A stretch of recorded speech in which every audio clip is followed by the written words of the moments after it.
3 ದಿನದ ಹಿಂದೆ ನೆಲ್ಯಾಡಿ ಸಮೀಪದ ರೆಕ್ಕೆ ಗ್ರಾಮದ ಪರಕ್ಕಳ ಸೇತುವೆ ಬಳಿ ನಡೆದ ಅಪಘಾತವೊಂದರಲ್ಲಿ ಗಂಭೀರವಾಗಿ ಗಾಯಗೊಂಡಿದ್ದಂತಹ ಯುವಕ ಚಿಕಿತ್ಸೆ ಫಲಿಸದೆ ಮಂಗಳೂರಿನ ಖಾಸಗಿ ಆಸ್ಪತ್ರೆಯಲ್ಲಿ ನಿನ್ನೆ ಮೃತಪಟ್ಟಿದ್ದಾರೆ. ಬೆಂಗಳೂರು ಬೊಮ್ಮನಹಳ್ಳಿ ಬೀಲೇಕಹಳ್ಳಿ ನಿವಾಸಿ 30 ವರ್ಷದ ವೆಂಕಟೇಶ್ ಮೃತಪಟ್ಟವರು.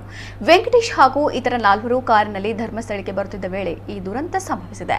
ನೆಲ್ಯಾಡಿ ಸಮೀಪದ ರೆಕ್ಕೆ ಗ್ರಾಮದ ಪರಕ್ಕಳ ಸೇತುವೆ ಬಳಿ ಹೆದ್ದಾರಿ ಕಾಮಗಾರಿಗಾಗಿ ರಸ್ತೆ ಬದಿ ನಿಲ್ಲಿಸಿದ ಟ್ರ್ಯಾಕ್ಟರ್ಗೆ ಕಾರು ಡಿಕ್ಕಿಯಾಗಿ ಬಳಿಕ ಪಕ್ಕದ ತಡೆಗೋಡೆಗೆ ಡಿಕ್ಕಿಯಾಗಿ ನಿಂತಿತು. ಘಟನೆಯಲ್ಲಿ ವೆಂಕಟೇಶ್ ಗಂಭೀರವಾಗಿ ಗಾಯಗೊಂಡಿದ್ದು ಚಿಕಿತ್ಸೆಗಾಗಿ ಅವರನ್ನ ಆಸ್ಪತ್ರೆಗೆ ದಾಖಲಿಸಲಾಗಿತ್ತು. ಆದರೆ ಚಿಕಿತ್ಸೆ ಫಲಿಸದೆ ಅವರು ಮೃತಪಟ್ಟಿದ್ದಾರೆ ಎಂದು ತಿಳಿದು ಬಂದಿದೆ. ಈ ಬಗ್ಗೆ ಟ್ರ್ಯಾಕ್ಟರ್ ಚಾಲಕ ಚಿದಾನಂದ ರೇವಪ್ಪ ಅವರು ನೀಡಿದ ದೂರಿನ ಮೇರೆಗೆ ಬೆಳ್ತಂಗಡಿ ಸಂಚಾರ ಪೊಲೀಸ್ ಠಾಣೆಯಲ್ಲಿ ಪ್ರಕರಣ ದಾಖಲಾಗಿದೆ.